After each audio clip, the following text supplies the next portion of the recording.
그분은요, 하나님의 깊은 것을 통달하고 계시기 때문에 한 치 앞도 알지 못하는 우리가 보는 것과는 달라요. 그분이 보는 것은 더 깊고 더 오묘하고 더 넓은 것이고 더 통찰력 깊은 것이기 때문에 그분은 우리가 보는 것과 다른 것을 보시고 다른 길을 알고 계시는 분이십니다. 그래서 우리가요, 성령님께 매여서 성령님의 이끄심대로, 성령님이 인도하심대로 살아가게 되면 그야말로 우리가 최고의 인생을 살아가게 되는 줄 믿습니다.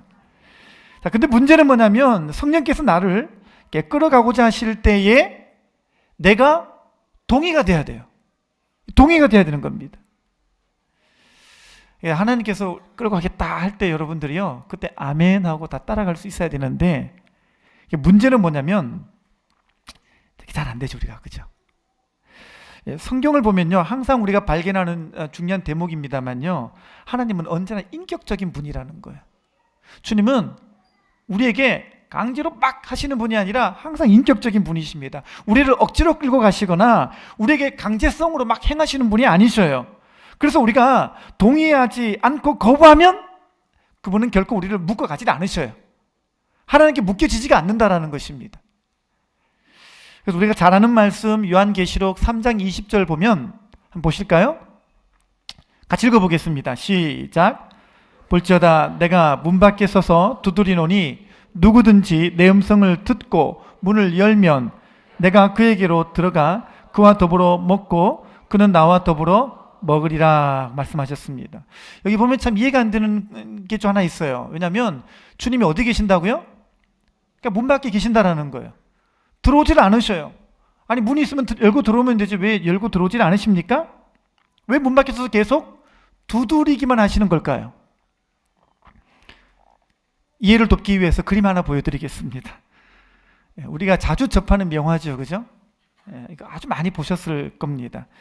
이 그림은 이 그림은 별명이 하나 있어요. 옛날에 이발소에서 많이 걸려져 있어가지고 소위 이발소 그림입니다. 다 이발소마다 어떻게 저게 많이 있었는지 모르겠습니다. 이 그림은 와너 솔맨이라는 미국의 시카고에 있는 아주 유명한 미국 출신의 화가의 작품입니다. 이 작품의 이름이 뭔고 봤더니 At Heart's Door라 그래가지고 마음 문에서 라는 이름의 그림이에요. 그러니까 이 그림이 묘사하고 있는 것은 사실 우리들의 만문이죠. 자, 그림을 다시 한번 좀 보여주시겠습니까? 성급하게 내려버리셨는데 좀 자세히 볼 필요가 있습니다. 자, 이 그림을 가만히 보면 뭐가 없냐면요, 문고리가 없어요. 그러니까 이 작가가 이 그림을 그릴 때 요한계시록 3장 20절을 깊이 묵상하고 그림을 그렸는데 왜 주님께서 문 밖에 서서 계속 두드리기만 하시는가 봤더니요, 밖에는 문고리가 없는 거예요. 무슨 말이냐면 우리의 만문이라는 것은요, 우리가 안에서 열어줄 때에만 들어올 수가 있는 거예요. 그러면 주님 그냥 박차고 들어오시면 되죠 라고 할 수 있는데 이게 뭐냐면요, 주님이 인격적인 분이신 거예요. 주님은요, 강제로 문을 열고 오시는 분이 아니신 거예요. 우리가 원치도 않는데 닫혀있는 우리 마음, 내 의지와 상관없이 문을 깨고 부수고 도끼로 깨가지고 막 내다 하고 들어오시는 분이 아니라는 것입니다. 항상 그분은요, 기다리셔요. 항상 기다리십니다. 우리가 동의하고 우리의 마음을 활짝 열 때까지 그분은 계속 기다려주시는 분이십니다. 그래서 우리가요, 성령께 정말 매어 살려고 그러면 우선 해야 될 일이 뭐냐면 나를 내어드리는 거예요. 내 마음 문을 활짝 열어드리는 거예요. 내 마음 문고리가 내 안에 있는 거예요.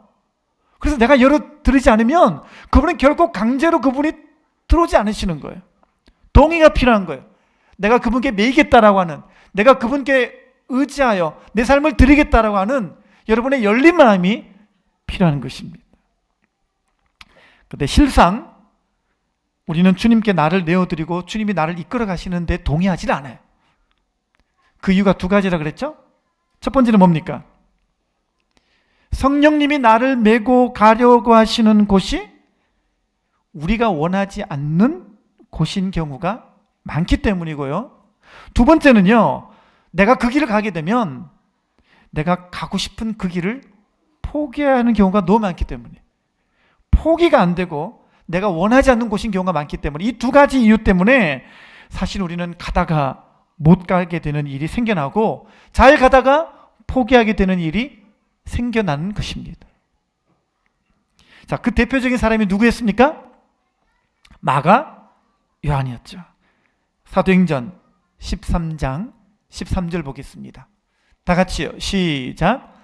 바울과 및 동행하는 사람들이 바보에서 배 타고 요한은 그들에게서 떠나 예루살렘으로 돌아가고 그랬습니다. 마가 요한이 왜 가다가 그만뒀는지, 마가 요한이 잘 가다가 왜 포기하게 되었는지 성경은 그 설명을 하지는 않고 있습니다. 그러나 성경 말씀이 우리에게 분명히 주시는 교훈 하나는 뭐냐면, 옳은 길인 줄 알아도 우리가 성령께 매이지 않은 상태면 가다가도 중도에 포기할 수가 있다라는 것입니다. 제일 중요한 포인트가 뭐냐면 성령님께 매임바 되지 않으면이라는 거예요. 성령님께 매임바 되지 않으니까 마가 요한이 분명히 이 길이 맞다라고 처음엔 출발했는데 가다가 자기도 모르게 포기하게 되는 거예요. 가다가 자기 의지와 상관없이 자기도 그 길을 돌아서게 되고 마는 것입니다. 그러나 성령이 매였던, 성령께 온전히 매임바 되었던 사도 바울은 힘든 일이 많았지만 그 길을 계속해서 뚜벅뚜벅 걸어갈 수가 있었던 것입니다. 고린도후서 11장 23절부터 27절까지 보겠습니다. 다 같이요. 시작.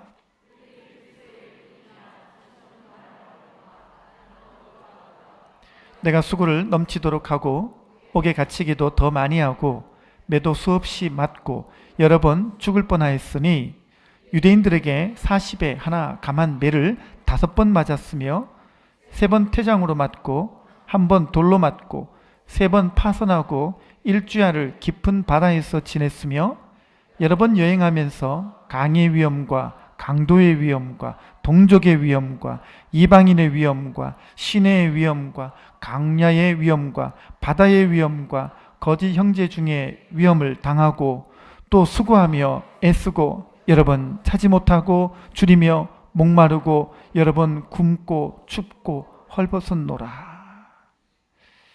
이게 지금 복음을 전하기 위해서 당한 고난이 보통이 아니죠. 보통이 아닙니다. 태장을 3번이나 맞고 1번 돌로 맞고 3번 파선하고 강의 위험과 강도의 위험과 동족의 위험과 이방의 위험과 신의 위험과 광야의 위험과 거짓 선지자의 위험, 거짓 형제의 위험, 이런 고난들이 계속됐다는 거예요. 여러분, 어떻게 이렇게 예수님을 잘 믿는데 이런 일이 생겨날 수가 있습니까? 어떻게 성령님께 매였는데 고난이 더 심해만 집니까? 예수님을 잘 믿어도 이렇게 당하기만 한다면 아니 누가 예수님 믿으려고 그러겠어요? 여러분, 우리가요 믿음의 근본을 새롭게 해야 됩니다. 오늘 주신 말씀을 다시 붙잡고 우리가 진짜 우리의 마음의 믿음의 뿌리를 오늘 새롭게 해야 될 줄 믿습니다. 뭐냐? 이렇게 마음을 가지십시오. 원래 그리스도인들은 고난을 두려워하지 않는 자라는 거예요. 여러분, 원래 그리스도인들은요 고난 그래도 그거 쉽게 넘어가져야 되는 자들이라는 거예요. 이게 원래 그리스도인의 정체성입니다. 왜냐? 여러분, 원래 그리스도인은요 그리스도인이라는 말이 뭐냐면 그리스도께 헌신되어진 자라는 말이거든요. 따라서 하실까요? 그리스도인이란 그리스도에게 헌신되어진 자다. 아멘입니까? 그러니까 이거를 여러분이 아예 밑바탕에서 분명하게 여러분이 정의를 내리고 출발하셔야 돼요. 그리스도인은 뭐냐? 그리스도께 헌신되어진 자라는 거예요. 그리스도께 헌신된 자로서 그 출발점의 선상에서 그렇게 출발해 가야 되는 자라는 거예요. 오늘 이 교구가 헌신 예배를 드립니다. 여러분은 헌신 예배를 위해서 뭘 하셨나요?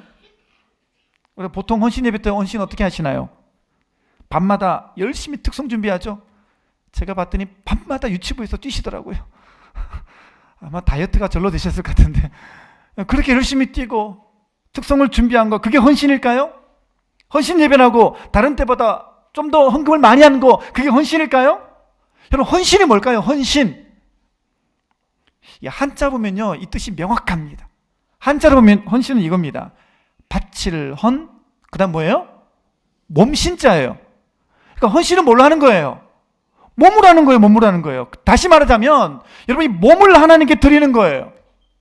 그러니까 헌신에는 뭐가 따라오냐면요, 몸이 따라가야 돼요. 몸이 따라가는 게 원래 헌신이에요. 자, 그러니까 어떻습니까? 힘들죠. 몸을 써야 되는데 힘들죠. 잠도 더 많이 못 자고, 더 쉬고 싶은데, 더 편하게 가고 싶은데 그거 못 하는 거예요. 그러니까요, 헌신이란 뭐냐면요, 아파도 하는 거예요. 힘들어도 하는 거예요. 그냥 속상한데도 가는 거예요. 그게 뭐냐면 그게 헌신이에요, 여러분. 로마서 12장 1절 보겠습니다. 다 같이요. 시작. 그러므로 형제들아, 내가 하나님의 모든 자비하심으로 너희를 권하노니 너희 몸을 하나님이 기뻐하시는 거룩한 산 제물로 드리라. 이는 너희가 드릴 영적 예배니라. 아멘. 아멘. 여기 뭐라 그랬죠? 헌신은 뭐라고요? 너희 몸을, 여러분, 몸을 산 제물로 드리는 거, 이게 헌신이라는 거예요. 근데 우리 헌신은 좀 바뀌었죠? 우리는 헌신을 좀 단어를 바꿔야 될 것 같아요. 헌신이 아니고 뭐죠? 헌심. 한자를 이때 보여주는 겁니다. 제가 볼 때는 우리의 헌신은 이걸로 바꿔야 될 것 같아요. 뭐만 헌신해요? 몸은 안 움직입니다. 마음만. 주님 아시죠? 주님 이미 아실 줄 믿습니다. 이미 헌신 다 했어요, 우리는요. 마음으로 다 끝났어요, 이미요. 그러니까 어때요? 마음만 들고 몸이 안 가요, 우리는요. 몸이 조금만 힘들면요, 안 하려고 그래요. 몸이 조금만 괴로우면요, 안 가겠다 그래요. 몸이 조금만 아파도요, 난 이거는 못해. 여러분, 이거 헌신 아닙니다. 말을 바꾸셔야 돼요. 저는 헌신했습니다 라고 바꾸셔야 돼요. 여러분, 그러니까요, 바울처럼 옥에 갇히고 매맞고 당하고 목숨이 위협받는 데까지 가자 그러면요, 전부 다 마가위원 되고 마는 거예요. 다 마가위원 되는 거예요. 그까지 못 가겠다라는 거예요. 내가 어디까지 가냐는 거예요. 이미 고난 앞에 서기만 하면 내가 주저하게 되고, 고난이 찾아오기만 하면 계산기 두드리는 모습이 내 모습이라면요, 어쩌면 여러분들은 그리스도인이라는 이름을 바꿔야 될지도 몰라요. 바꿔야 될지 몰라요. 여러분, 그러니까요, 내가 지금 헌심을 했나 아니면 헌신을 했나 한번 가만히 돌아보시기를 바랍니다. 돌아보십시오. 여기 봤더니 너희 몸을 그랬잖아요. 몸을. 이 몸이라는 단어가 헬라어로 소마라는 단어예요. 소마라는 단어. 제가 오늘 아침에 헬라어 사진을 찾아봤는데요, 깜짝 놀랐습니다. 소마라는 단어를 딱 찾아서 딱 보니까 첫 번째 나오는 단어가 이거예요. 시체. 이게 원래 의미가 뭐냐면요, 원뜻이 시체라는 단어예요. 소마라는 단어가 원래 시체라는 단어예요. 그래서 제가 이해가 안 됐어요. 왜 몸이라는 단어가 시체일까? 근데 가만히 묵상하면서 그 의미를 알게 됐어요. 여러분, 이 몸이라는 게요, 어차피 다 죽으면 썩어질 몸이잖아요. 다 썩어질 시체잖아요, 원래. 이 몸이 다 어디로 갑니까? 진시황제처럼 불로 장생하신 분 여기 계십니까? 그러면 아무도 없잖아요. 다 죽을 몸이잖아요. 어차피 다 언젠가는 죽게 될 몸이잖아요. 우리가요, 언젠가는 다 시체가 될 몸들이잖아요, 이게요. 여기 미련이 없어야 돼요. 여기 미련이 없어야 돼요. 근데 우리는 이 몸에 참 미련을 많이 가지죠. 예. 여기에 치장도 참 많이 하고요. 비싼 데서 돌돌 말아 올리기도 하고요. 얼굴에 귀한 거를 바르고 붙이고 토닥거리며 위해주고 쌈해주고 팩까지 붙이며 참 열심이십니다. 이 몸을 위해서 비싼 영양제로 관리하고 투자도 얼마나 많이 하는지 모릅니다. 근데요, 다 죽으면 별거 아니잖아요.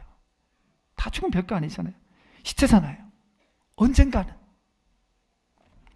여러분, 이 몸이라는 것의 본질이 뭐냐면 시체라는 거예요. 여러분, 이 몸의 본질을 잊지 마시기를 바랍니다. 그러니까 이 몸은요, 주님 위에 살 때만 그게 영원에서 남는 거예요. 나를 위해 투자한 건요, 한 개도 안 남아요. 이 몸은 다 주님 위에 산 것만 남아서 저 세상에서 보상받는 거예요. 그러니까 예수님도요, 이 몸의 의미를 기억하게 하십니다. 잘 아시죠? 누가복음 22장 19절 말씀 같이 읽어보겠습니다. 시작. 또 떡을 가져 감사기도 하시고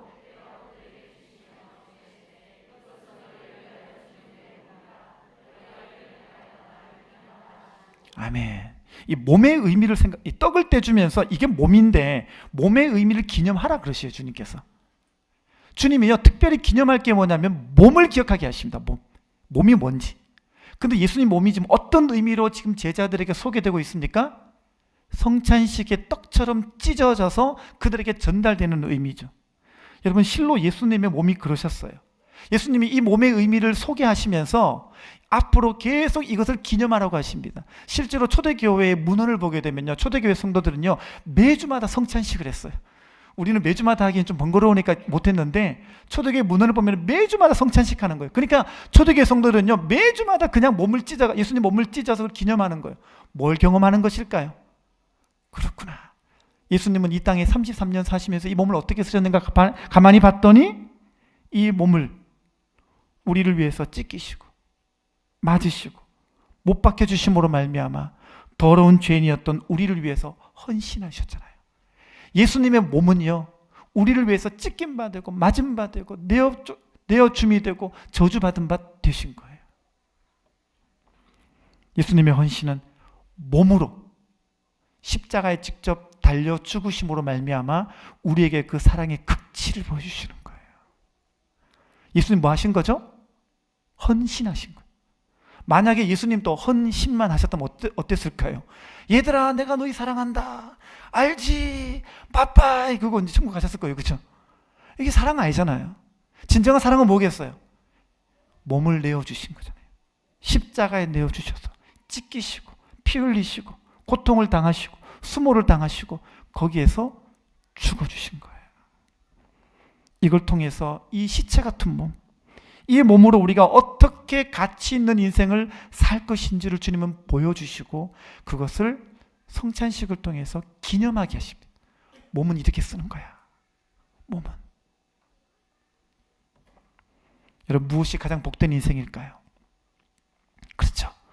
몸이 힘들어도 이 몸을 가지고 주님 위해 사세요. 몸으로 받을 고난을 두려워하지 마세요. 말씀 보겠습니다.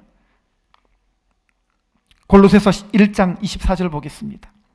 골로새서 1장 24절 다 같이요. 시작. 나는 이제 너희를 위하여 받는 괴로움을 기뻐하고 그리스도의 남은 고난을 그의 몸된 교회를 위하여 내 육체에 채워노라. 아멘. 오늘 여러분들 교회를 위해서 또 주님을 위해서 받는 괴로움이 있습니까? 그리스도의 남은 고난 혹시나 여러분에게 채워지는 중에 나 이거 싫다고 도망가고 싶다고 나 더 이상 이런 고난 안 받고 싶다고 그렇게 외면하고 싶은 분 계십니까?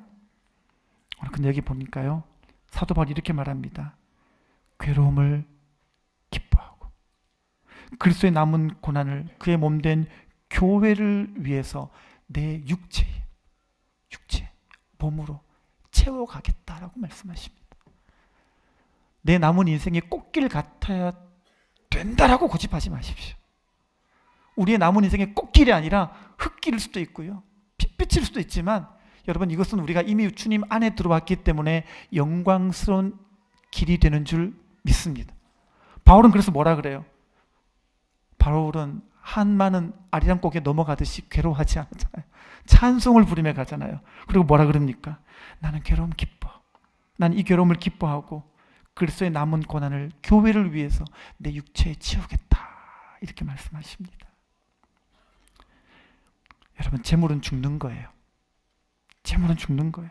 때로는 오해를 받기도 하고 때로는 아픔을 당하기도 하고 때로는 고통과 고난에 직면하기도 되기도 합니다. 그러나 우리가 진짜로 우리 삶 속에 산재물이 되면 주님이 이렇게 말씀하시는 거야. 그렇다. 네가 이제 그리스도인이구나 라고 말씀하시는 줄 믿습니다. 주님이 그렇게 말씀해 주시는 거예요. 그렇게 인정해 주시는 거예요. 만약 내 삶과 인생이 한 번도 고난 앞에 당당히 서본 적이 없고 내 모습은 언제나 늘 편안한 삶만 추구하고 항상 문제없는 삶만 추구하고 늘 언제나 내가 좋아하는 길로만 가려는 그런 모습뿐이라면 여러분 이 삶은 도대체 언제 한번 죽게 재물이나 되어볼 수 있는 것일까요? 한 번이라도 재물 되어본 적 있어요? 한 번이라도. 오늘 여러분 모두가 몸된 교회를 위해서 여러분의 육체에 채워가게 되시기를 바랍니다. 오늘 헌신 예배를 드리는 이 교구 여러분들께 부탁드립니다.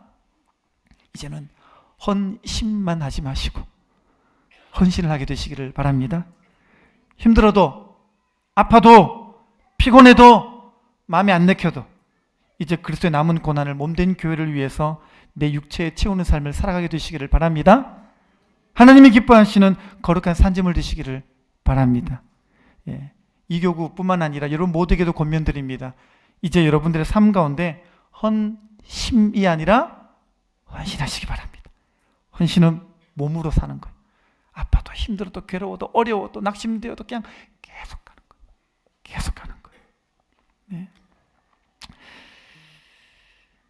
이제 이쯤 되면요 꼭 이렇게 되묻는 분들이 계십니다.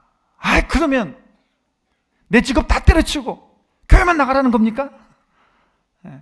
이만하면 됐지 뭐 나보고 이것도 어떻게 하라는 겁니까? 지금 그 말이 아니잖아요. 그 말이. 네. 여러분 우리가 언젠가는 주님 앞에 설 거잖아요. 여러분 우리가 언젠가는 주님으로부터 네가 이 땅에 살면서 뭐 하다가 왔니라고 주님의 그 질문 앞에 설 거잖아요. 우리가.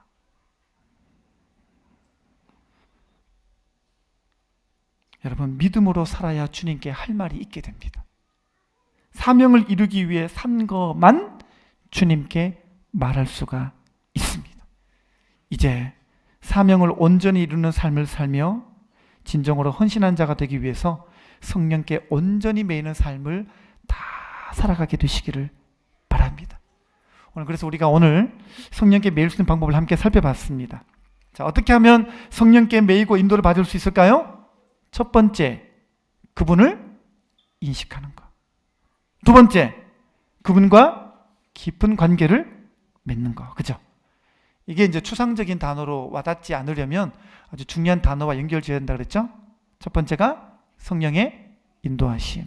두 번째가 성령의 충만하심. 세 번째가 성령의 이끌리심. 다 이게 동의하라 그랬죠. 그죠? 예. 그러니까 우리가 성령께 매어 살려면 인도하심을 받고 충만해지고 이끌림을 잘 받으려면 우리가 항상 기도에 깨어 있어야 되고요. 항상 우리가 말씀에 깨어 있어야 됩니다. 이거 말고는 다른 방법이 없어요. 예. 이제 우리가 가족에게 복음을 들고 가려고 합니다. 기도와 말씀으로 무장이 되지 않으면 수시로 두려움이 몰려오고요. 불안으로 무기력해지고요. 계산하고 타협하게 되고 그러면 그 순간 우리는 또 물러서게 되고 맙니다. 그러면 구원의 역사는 중단되는 것입니다. 이제 다시 힘을 내어서 3월 첫 주인 오늘부터 우리가 다시 기도와 말씀으로 무장되어서 성령님께 온전히 매이게 되시기를 바랍니다. 그래서 우리의 사명인 복음 들고 나가는 일에 여러분 모두가 진정한 헌신자로 살아가는 복된 성도님 다 되시기를 주님의 이름으로 축원합니다. 기도하겠습니다.